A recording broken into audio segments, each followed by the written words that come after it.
Learning about numbers is always fascinating.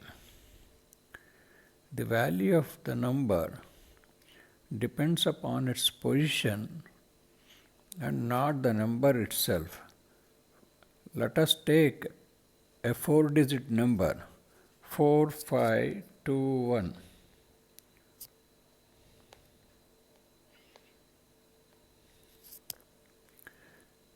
Here, the number on the extreme right side is 1. It is called units. The number on its left is 2. It is called tens. And the number on its left is 5. It is called hundreds.